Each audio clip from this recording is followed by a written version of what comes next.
گو کہ بہت مشکل زندگی گزر رہی تھی، اس کے باوجود وہ پڑوسیوں کا بہت خیال رکھتی تھیں، خاص طور پر الٹے ہاتھ جانب جو پڑوسی تھے ہمارے، ان کا تو بہت ہی زیادہ۔ ان کو نہیں پتا تھا کہ وہاں پر کون رہتا ہے، اکثر میں ہی جاتی تھی بھائی کے ساتھ ان کو کھانا دینے۔ آج ان کے ہاتھ میں تسبیح تھی، آدھا چہرہ رومال سے ڈھکا ہوا تھا۔ جب میں ان کے دروازے پر آئی، وہی صاحب باہر آئے۔ ارے بچوں، وہ چہکے، اس دن کے بعد تو تم لوگوں نے شکل ہی نہیں دکھائی۔ بھائی تمہارا حلوہ تو لاجواب تھا، اب کیا لائے ہو، دکھاؤ دکھاؤ۔ انکل، امی نے یہ کھانا بنایا تھا اور آپ کے لیے بھیجا ہے۔ لیکن انکل مجھے ایک بات بتائیے، محلے والے آپ سے اتنے ڈرتے کیوں ہیں؟ کیا؟ وہ چوکے۔ ہاں نا، محلے والے کہتے ہیں آپ کسی سے ملنا ہی پسند نہیں کرتے۔ بچے آپ کے گھر میں لگے شہتوت پر پتھر ماریں تو جواب میں آپ اندر سے پتھر مارتے ہیں، گیٹ ہر وقت بند رکھتے ہیں، اندر سے اکثر لڑائی کی آواز آتی ہے۔ میں نے محلے داروں کی زبانی سنی، ساری بات بتا دی۔ اچھا، وہ حیران ہوئے، مگر میں نے تو کبھی کسی بچے کو نہیں ستایا، مجھے تو بچے بہت اچھے لگتے ہیں، پتہ نہیں۔ میں نے ٹرے اندر بڑھائی، انہوں نے ہاتھ بڑھا کر لے لی اور وہیں کھڑے کھڑے ٹرے واپس بھی کر دی۔ میں نے پلکیں جھپکی، جنید کی طرف دیکھا، شہتوتوں سے درخت جھکا ہوا تھا۔ وہ للچائی آواز میں بولا، انکل میں تھوڑے سے شہتوت لے لوں؟ ہاں ہاں بیٹا، یہ لو۔ لمحے بھر میں ہماری ٹرے شہتوتوں سے لد گئی۔ Thank you uncle. مجھ سے ٹرے سنبھالی نہیں جا رہی تھی، ہانپتے کانپتے گھر پہنچے۔ امی جان حیرت زدہ رہ گئیں، تم نے درخت پر چڑھ کر توڑے ہیں شہتوت؟ ان کے سوال پر میں کچھ پریشان ہوئی۔ نہیں نا امی جان، انکل نے۔ مگر انکل تو وہیں کھڑے تھے، پھر شہتوت؟ میں نے امی جان کو بتایا، وہ حیران ہوئی۔ ارے اندر سے کسی نے پہلے کے توڑے شہتوت دے دیے ہوں گے، باجی نے مداخلت کی۔ ہاں ایسا ہی ہوا ہوگا، امی جان مطمئن ہو گئی، مگر مجھے کچھ عجیب سا لگ رہا تھا۔ سارے محلے میں عجیب عجیب سی باتیں ہو رہی تھی۔ کالے گیٹ والا گھر پرسٹار لوگوں کی جگہ ہے، سوائے ایک لمبے چوڑے شخص کے کسی نے اس گھر میں کسی کی آمد و رفت نہیں دیکھی، مگر گھر سے بہت آوازیں آتی تھیں، لڑنے کی، رونے کی۔ ہمارے گھر کی دیوار پڑوس کے گھر کی دیوار سے ملی ہوئی تھی۔ امی جان بہت خوفزدہ تھیں، نہ جانے کیسا پڑوس ملا تھا، آج کل دہشت گردی کا دور تھا، مگر سوائے باتوں کے کبھی کوئی غلط واقعہ نہیں ہوا۔ ایک دن امی جان اسکول سے واپس آ رہی تھی تو انہوں نے کالے گیٹ والے گھر سے ایک ڈاکٹر کو نکلتے ہوئے دیکھا۔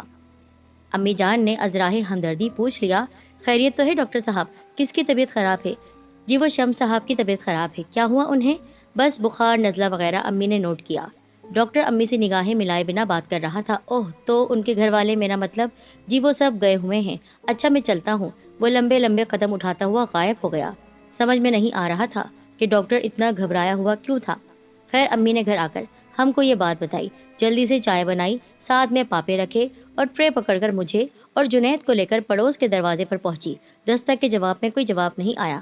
دوپہر کا سناٹا، لوگ اپنے اپنے گھروں میں۔ امی جان نے ہمت کر کے دروازے کو دھکا دیا، وہ کھلتا چلا گیا۔ ہم نے ڈرتے ڈرتے قدم اندر رکھا۔ صاف ستھرا آنگن، آنگن کے ساتھ ساتھ سرخ اینٹوں والی کیاریاں جس میں موسم کے رنگ برنگے پھول کھلے ہوئے تھے۔ سامنے ایک کمرہ تھا، بیڈ پر شمس صاحب لیٹے ہوئے تھے، رومال سے چہرہ ڈھانک رکھا تھا۔ انکل السلام علیکم۔ میرے بولنے پر وہ ہڑبڑا کر اٹھے، رومال چہرے سے ڈھلک گیا۔ او خدایا، میں نے زندگی میں اتنا پرنور، اتنا حسین چہرہ کبھی نہیں دیکھا تھا۔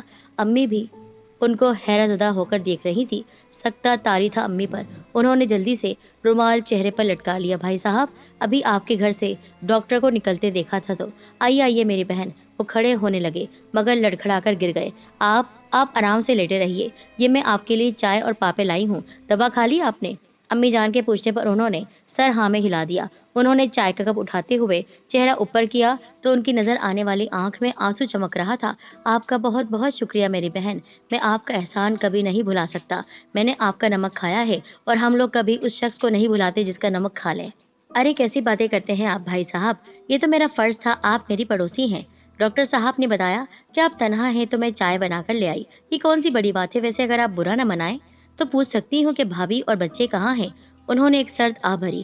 ہمارے بچے نہیں ہیں اور آپ کی بھابھی اپنے میکے میں ہیں، تنہائی کی وجہ سے تھوڑی سی بد مزاج ہو گئی ہیں۔ اچھا کبھی آئیں تو بتائیے گا، میں ان سے ملوں گی۔ وہ چپ رہے۔ امی اور ہم واپس آ گئے۔ شام کو امی عصر کی نماز کے بعد تسبیح کا ورد کر رہی تھی کہ لگا دروازے پر قیامت ٹوٹ پڑی ہے، دستک تھی، کیسا لگ رہا تھا کوئی ہم پر آفت ٹوٹ پڑی ہے۔ ہم سب بھاگے اس سے پہلے کہ دروازہ ٹوٹ جاتا۔ میں نے ایک جھٹکے سے دروازہ کھول دیا۔ اچھا تو وہ تم ہو فتنی، میرے پیچھے میرے میاں کو بہکانے والی۔ تمہاری شکل دیکھ کر اسے بچوں کی کمی کا احساس ستانے لگا، لمبی چوڑی عجیب سی شکل والی عورت نے میری کلائی دبوچ کر مجھے ایسا جھٹکا دیا کہ میں لوٹ پوٹ ہو گئی۔ امی امی، میں روتی بلکتی امی کی طرف بھاگی۔ امی نے درود پاک کا ورد مکمل کر کے میری اور اس عورت کی طرف پھونک ماری۔ اب کے جھٹکا کھانے کی باری اس کی تھی۔ وہ ساکت کھڑی کی کھڑی رہ گئی۔ السلام علیکم، امی کی نرم وقار بھری آواز ابھری۔ وعلیکم السلام، اس نے تھوک نکل کر جواب دیا۔ آؤ بہن، اندر آ جاؤ، دروازے پر کھڑے ہو کر باتیں کرنا اچھا نہیں لگتا۔ وہ مرے مرے قدموں سے اندر داخل ہو گئی۔ امی نے اس کو ایک جگہ بٹھا دیا۔ وہ بیٹھ نہیں رہی تھی، لیکن امی نے کہا بیٹھ جائیے بہن، ہمارے گھر آئی ہیں، مہمان ہیں، اس طرح کا رویہ نہ رکھیں۔ اچھا اب بتائیے کیا شکایت ہے آپ کو میری بچی سے؟ کیا کیا ہے اس نے؟ کیا آپ کا کوئی نقصان کیا ہے؟ یہ روز روز تحفے لے کر میرے میاں کے پاس جاتی ہے۔ انہیں بچے بہت پسند ہیں۔ پہلے وہ میرے ہزار لڑنے جھگڑنے پر بھی بچوں کی محرومی کا تانا نہیں دیتے تھے، مگر اب ذرا سی لڑائی ہو تو فوراً کہتے ہیں کہ تم تو مجھے عائشہ جیسی ایک بیٹی بھی نہ دے سکی۔ میں اس کو درخت پر لٹکا دوں گی، اسی شہتوت کے درخت پر جہاں سے یہ شہتوت لے کر گئی تھی۔ اس کو دھواں بنا کر اڑا دوں گی۔ تم مجھے جانتی نہیں ہو، میں قوم جنات سے ہوں، میری طاقت کا اندازہ نہیں ہے تمہیں۔ امی تحمل سے مسکرائی۔ میں حیرت سے امی کو دیکھ رہی تھی کہ انہیں کوئی ڈر کیوں نہیں ہے۔ آؤ بہن، میرے پاس آؤ، میں تمہاری بڑی بہن ہوں، جیسی تم ہو ویسی میں بھی ہوں، بس فرق اتنا ہے کہ تم آگ کی ہو اور میں خاک کی ہوں۔ یقیناً تم مسلمان ہو، کیونکہ مسلمان ہی سلام کا جواب دیا کرتے ہیں۔ ایک مسلمان دوسرے مسلمان کا دینی بھائی بہن ہوا کرتا ہے، خواہ وہ آگ سے بنا ہوا ہو یا مٹی سے۔ عائشہ کا بھلا اس میں کیا قصور ہے کہ وہ تمہارے میاں کو اچھی لگتی ہے؟ ایسا کرو تم بھی غصہ تھوک دو اور عائشہ کو اپنی بیٹی کی طرح سمجھو۔ قوم جنات کا لفظ میرے سر سے تو اڑ گیا، مگر باجی نے لپک کر مجھے اپنے سے لپٹا لیا۔ بس زیادہ نصیحتیں کرنے کی ضرورت نہیں، میں اس لڑکی کو چھوڑوں گی نہیں۔ وہ عجیب سر پھری عورت تھی۔ بہن، میں تمہیں سمجھا رہی ہوں اور تم کو سمجھ میں نہیں آ رہی؟ امی نرمی سے بولی۔ یہ بچہ ہے، تحفے میں نے بھیجے ہیں، پڑوسی ہیں وہ ہمارے، تم بھی ہماری پڑوسی ہو، میں نے تو کئی بار تمہارے بارے میں پوچھا۔ اچھا، تحفے تم نے بھیجے ہیں تو پھر تم بھی سزا کے لیے تیار ہو جاؤ، اس نے امی کی بات کاٹ کر کہا۔ اس نے کہا اور ہاتھ میں پہنی چوڑی اتار کر امی کی طرف پھینکی۔ امی نے ہاتھ میں پکڑی تسبیح آگے کر دی۔ چوڑی ایسے پگھلی جیسے دھوپ میں رکھی برف پگھلتی ہے۔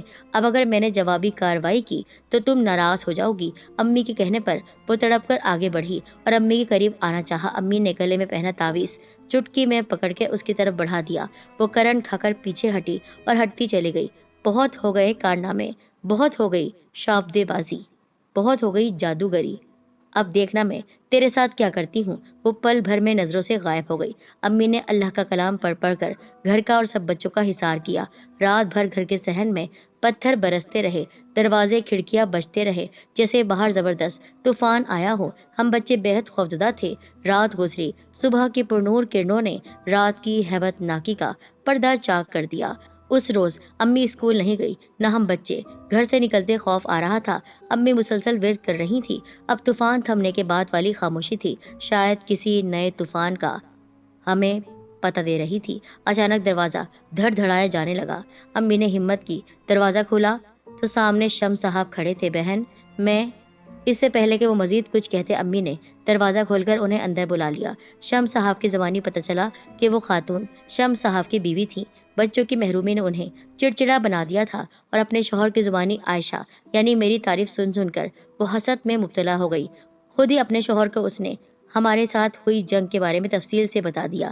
شمس صاحب رات کو گھر پر نہیں تھے۔ صبح آئے تو صورتحال سے واقف ہوئے۔ انہوں نے ہاتھ جوڑ کر امی سے معافی مانگی، کیونکہ وہ امی کو دل سے اپنی بہن مان چکے تھے۔ امی نے ان سے کہا وہ ہرگز ان سے ناراض نہیں ہیں، ہاں اگر ہو سکے تو اپنی بیوی کا دل صاف کرنے کی کوشش کریں۔ وعدے کے مطابق وہ اپنی بیوی کو لے کر آئے۔ اس نے اپنے رویے کی معافی بھی مانگ لی، مگر اس کے چہرے پر چھائی کرختگی، سختی اس کے لہجے کا ساتھ نہیں دے رہی تھی۔ ایک عرصہ گزر گیا، ہم نے وہ گھر چھوڑ دیا۔ باجی پڑھ لکھ کر ڈاکٹر بن کر اپنا گھر بسانے چلی گئی۔ جنید انجینئر بن کر امریکہ چلا گیا۔ امی کی عبادتیں مزید طویل ہو گئیں اور میں بھی پڑھ لکھ کر ٹیچر بن گئی ہوں۔ شہر کے بہترین اسکول میں پڑھاتی ہوں، مگر ایک تو میرا گھر نہیں بس سکا۔